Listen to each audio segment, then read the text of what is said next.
इतिहास अक्सर विजेताओं द्वारा लिखा जाता है, लेकिन कुछ चेहरे ऐसे भी होते हैं जिन्हें इतिहास न तो पूरी तरह अपना पाता है और न ही भुला पाता है। फ्रांस की गलियों में गूंजता एक नाम, मैक्सिमिलियन रॉबेस्पियरे, एक ऐसा वकील जिसे कभी द इनकरप्टेबल यानी कभी न बिकने वाला कहा गया, लेकिन जिसकी सत्ता का अंत खून से सनी गिलोटिन पर हुआ। 1789 का वह दौर जब पेरिस की सड़कों पर भूख और अन्याय के खिलाफ आग सुलग रही थी, रॉबेस्पियरे उस आग की सबसे प्रखर आवाज बनकर उभरे।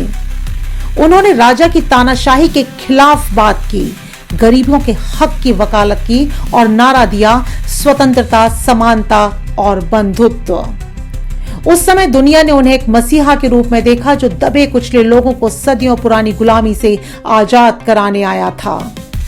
लेकिन सत्ता का नशा और आदर्शों का जुनून जब मिलता है तो परिणाम भयावह होते हैं।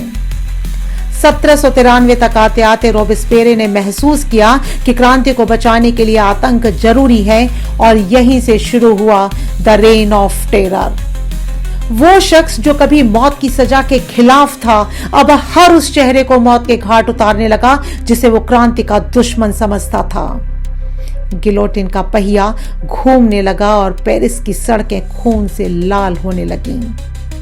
रॉबेस्पियरे का तर्क था कि बिना सद्गुण के आतंक घातक है और बिना आतंक के सद्गुण शक्तिहीन।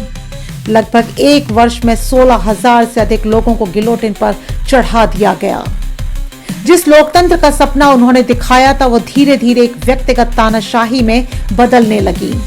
उनके सबसे करीबी दोस्त भी उनकी शक की नजरों से बच नहीं पाए। लेकिन नियति का चक्र तो देखिए, जिस गिलोटिन से उन्होंने हजारों का अंत किया, अंत में वही उनका ही इंतजार कर रही थी। 28 जुलाई 1794 की सुबह रॉबेस्पियरे को उसी मंच पर ले जाया गया जहां उन्होंने अपनों और परायों को सजा दी थी। उनकी मौत के साथ ही आतंक के उस युग का भी अंत हो गया, लेकिन पीछे छोड़ गया एक सवाल, क्या एक बेहतर समाज बनाने के लिए हिंसा का रास्ता सही है? क्या एक अच्छा उद्देश्य किसी भी गलत साधन को सही ठहरा सकता है? रॉबेस्पियरे आज भी इतिहास की किताबों में एक पहेली ही है। कुछ के लिए वे कट्टर देशभक्त थे जिन्होंने गणतंत्र की नींव रखी, तो कुछ के लिए एक सनकी तानाशाह थे जिन्होंने क्रांति के नाम पर मानवता का कत्ल कर दिया।